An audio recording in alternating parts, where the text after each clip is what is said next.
feste ondeka kitoko, feste ondeka kitoko. Malheureusement, D'ici là, le Premier ministre a signé décret. Malheureusement, mes travailleurs congolais ont un stress. Et Tigari Kaka, chef de l'État, a coulé sous forme de loi, a signé Smigwana, salaire à travers congolais et mata. A signé Smigwana, salaire à travers congolais et mata. Non, monsieur. Baboy, au Sénat, ah, monsieur. Tout le monde est dans l'État congolais. Tout le monde est dans l'État congolais.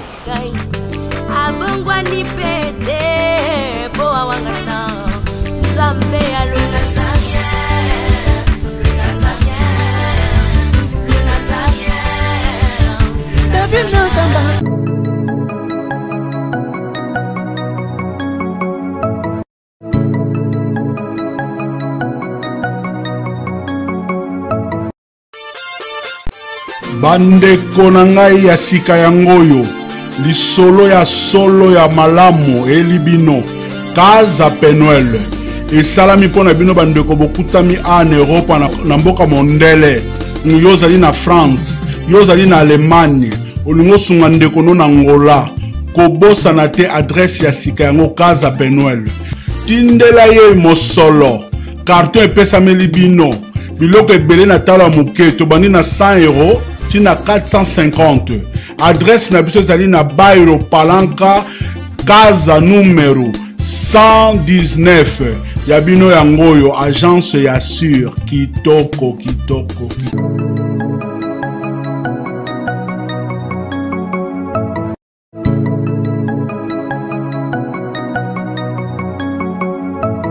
Shalom, bandeko balandi à www.nazariantv.com. Tozali wana vraiment na bomo mesano pona kopesa bino sango ezali koleka na mboka na biso ezali bongo rassemblement ya ba démocrate ya Tshisekediste to benga wana mukuse de RDT parti ya ndeko Sylvain Mutombo bamekaki un peu ko annoncer sortie officielle ya plateforme na bango bazali wana pona ko soutenir mwana mboka Félix Tshisekedi na mai azali ko bongisa pona ko milengele malamu ko kende na élection présidentielle bande ko balandi tokoloba ebelete bino ngo balanda vraiment ba élément.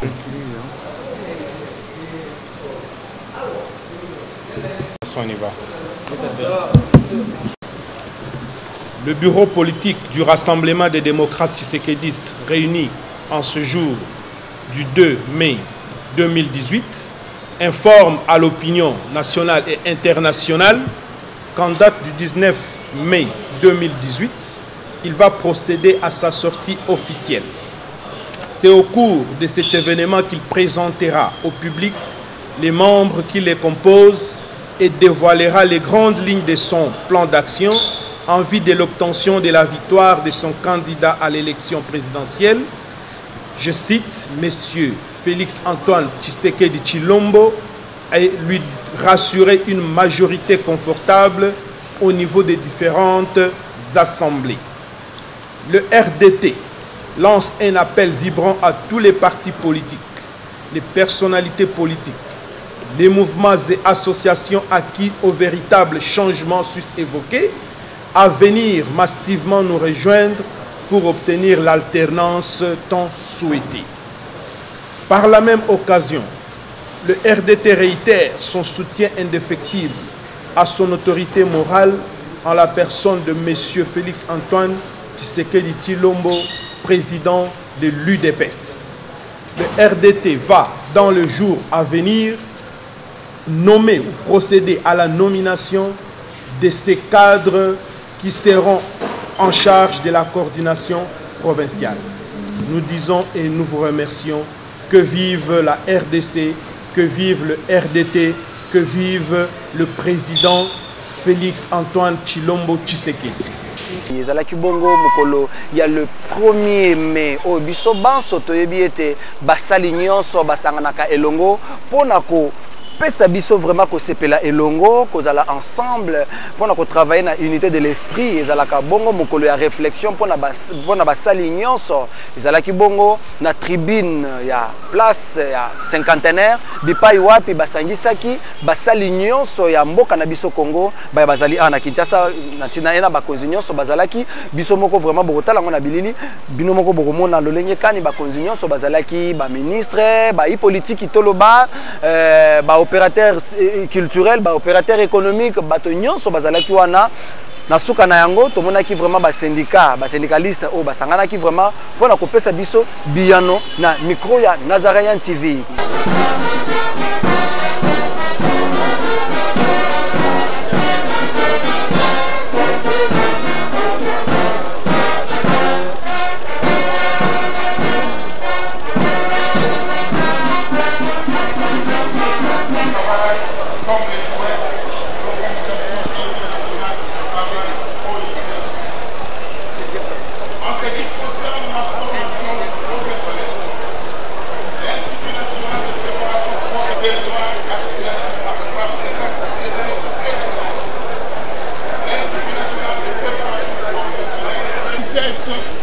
l'INPP a encadré plusieurs stagiaires sur l'ensemble du pays. Que l'INPP n'a pas seulement à la tête comme nous l'avons signé l'année passée des objectifs de développement durable et économique. Et pour l'honneur, visant l'amélioration des compétences professionnelles de 10 000 est en cours, parce qu'il va jusqu'en 2019. L'Inde, quant à lui, a marqué cette année par la campagne adoptée en 2016 et dont s'arrête au niveau national des prestations prénatales et de maternité. Cette loi couvre aussi tous les territoires nationaux et prend reste ensuite. Désormais, l'INSS change de dénomination sociale CNSS. Dans les cas identifiés, formés, équipés et financés. Au cours de la mission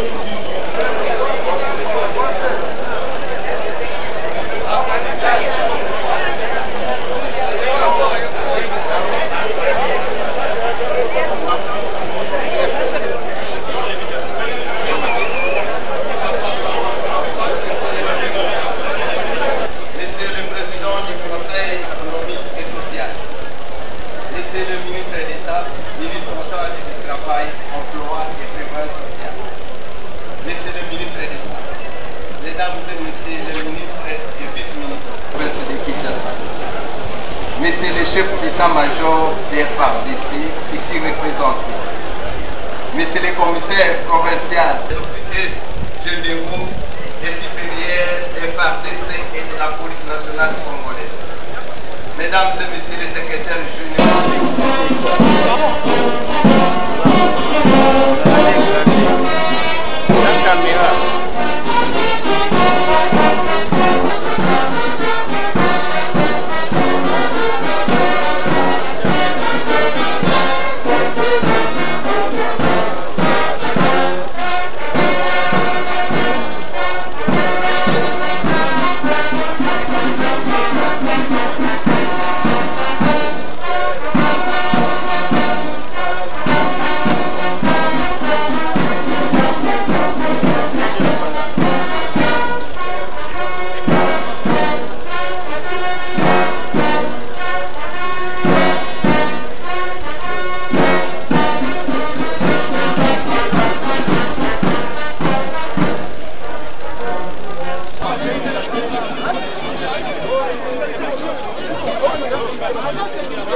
mpona manifestation ya lelo à travers discours ya ministre Matuku eloko moko alobi esepelisi ngai mingi alobi makambo ya SMIC oyo ya sika ya $5 ya alobi ke d'ici là le premier ministre a signé décret pour que SMIC wana ezala na application eloko wana yango nde esepelisi ngai mingi na discours ya ministre Matuku. Un mot de la fin, moi je suis capable que biso to non mais nous n'aurons soki ozoloba ngo mingi te mwa kokoso ekozala bon liloba ya suki ezali ke merci mingi ndenge namoni bino bozali na santé kitoko epa na bino namoni ke crise eza penza te bino bajournaliste bon mais eza constat tozosala mais je pense que nyonso eza bien topesi mpe nzambe merci parce que journée eza kitoko fête mpe oleka kitoko donc merci mingi. C'est-à-dire que oyo mwa ndambu travailleur akoki kozwa et permettre ye à survivre atangisa bana afuta ndako asalaka mo économie à vivre un peu longtemps mais travail congolais azana ba stress bazafta biso que ezali na table ya mesa ya bakonzi. Malheureusement je vous fixe un rendez-vous nazali na mikanda oyo tosaka na SMIC toyokanaki le ministre oyo remplaçaki azali sur intérim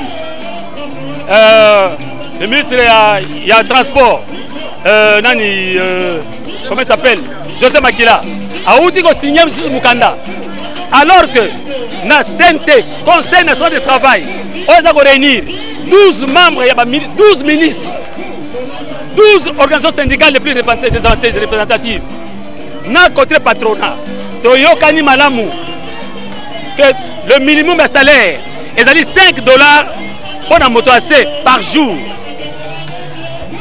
L'accord avait été signé entre les partis et Tigari Kaka, chef de l'État, a coulé sous forme de loi, mais avec un découna un projet de loi. Commission était réunie. Basali yango ekei. Et comme il y a Mokonzi et Vandi. Vous avez menacé grève. Grève, c'est qu'il faut qu'on paie sa pression. Le gouvernement a signé Smigwana, salaire à travers Congolais et Mata. Et dans Issema Tongue, pour l'armée du salut, dans l'Imolakissi, en tant que Saka, dans l'humanité, le 30, la journée nationale et enseignement, tel qu'il a décidé dans le gouvernement congolais. En principe, les journées pour les enseignants pendant mon salaire.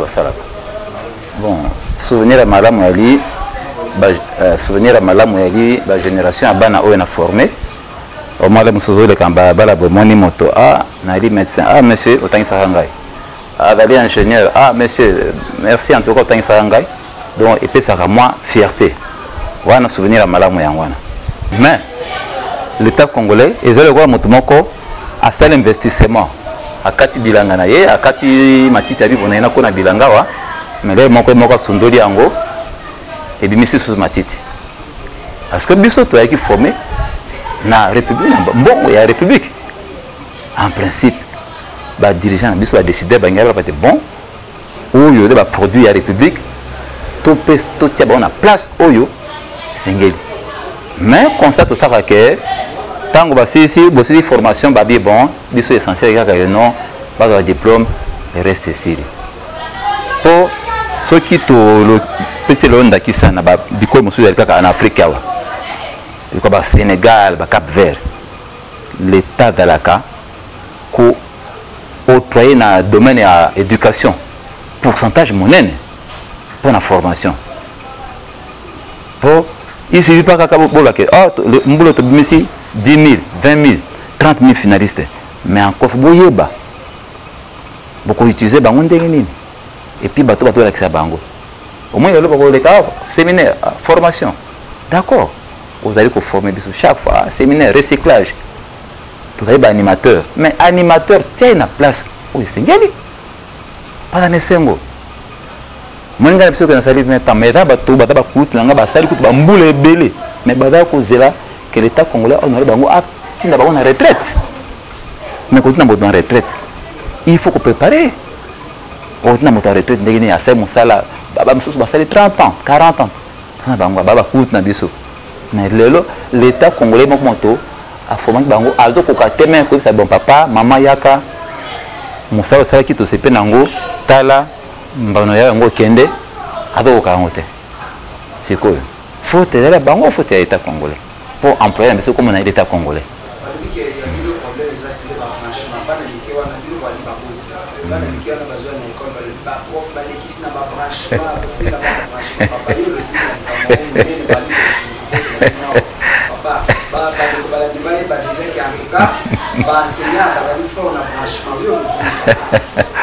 Kutu moi na basono ki ngwe na yo franchement na évité ce que on va dire mais nga na ébi que français va que qui veut naître son chien l'accuse de rage.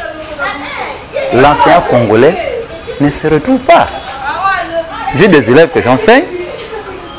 Quand j'entre dans une salle de classe, à la fin, on a dit bon, chers amis, non, il y a ça, mon salon na sala. Là, aussi ça. Bagaraka 30, 35, bagangi. Non, monsieur.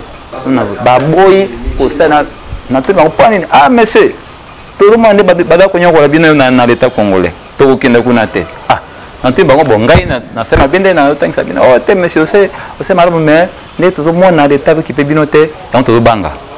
Vous comprenez ça? Hein? D'ailleurs, vous avez gagné pas moins de 1000 $. Vous avez gagné. Mais pas c'est bien gentil, notre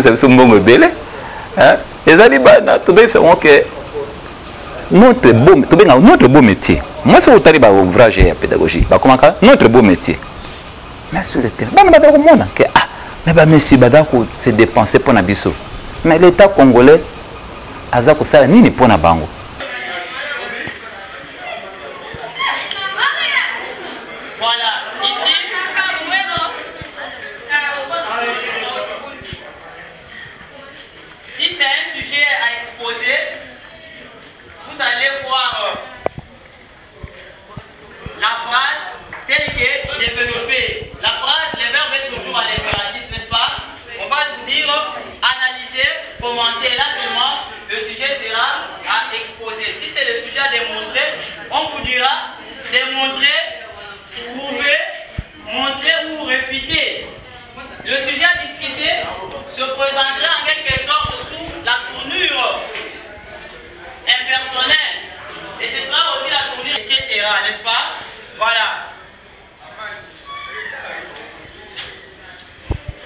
C'est la journée de l'enseignement.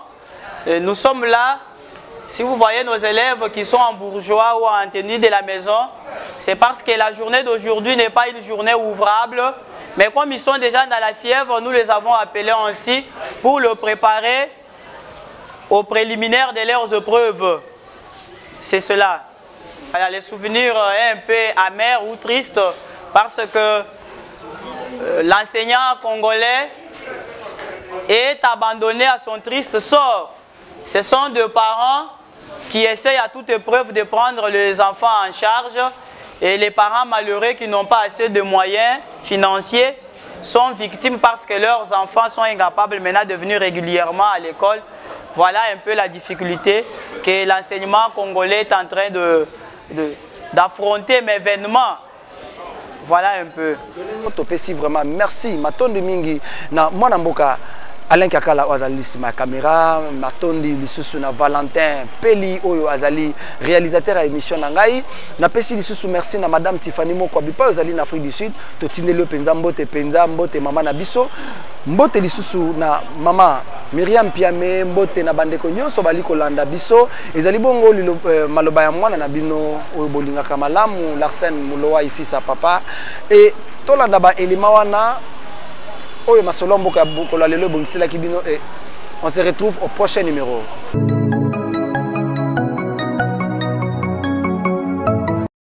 Naolia bakiti na ba mesa. Ah. Atanya ukondoko. Namona yo. Achayo na mwamba. La minute on a 4 après na katika ta saga fufu. Oui. Allô, est-ce que tu bonjour. Boni. Et l'autre côté, et puis qu'il y a mon bureau à travailler tes micros. Donc dès que ça on a eu galère à niveau 0. Tout ça là boy. Ngai naza na mbongo vraiment mingi te. Mais nazo tchela bino moi mutio naza nango na agence moko boy Nazareta. Sarita qui dit sérieux. Oh. Maman, comment est bon donc yo pèse au fouti mbongo pour na partir à Poto biso to ya to jubilo. Na bengi ya Scotty. Agence moi ifungami comme na Nazareta. Na kufie. Agence lisusu. Donc ça sous mulongo kuna.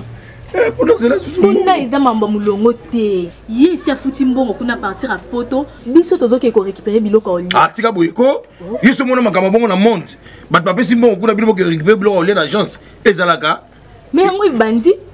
Maman.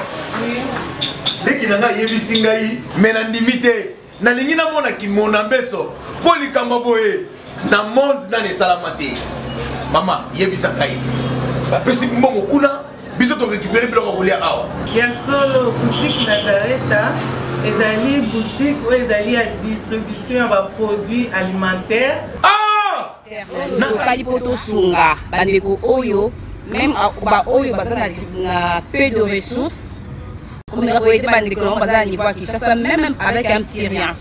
Donc à partir à $10, $15. Donc si vous avez un bon côté, nous devons nous apporter au sungayo à uzuka biloko kolia.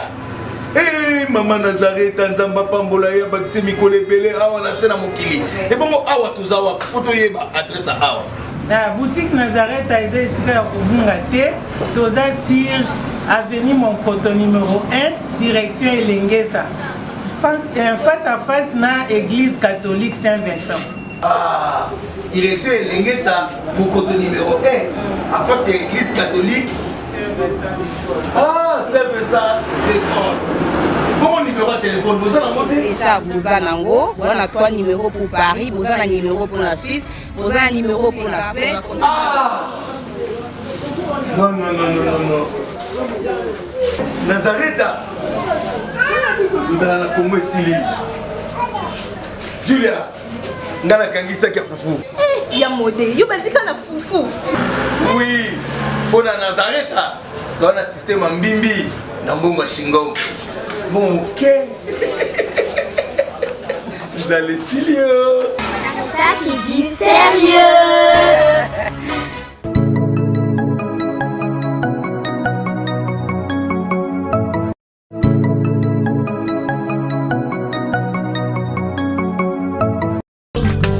Abongwani pete, boa wangana, Nzambe a le Nazarien, le Nazarien. Le Nazarien, le Nazarien,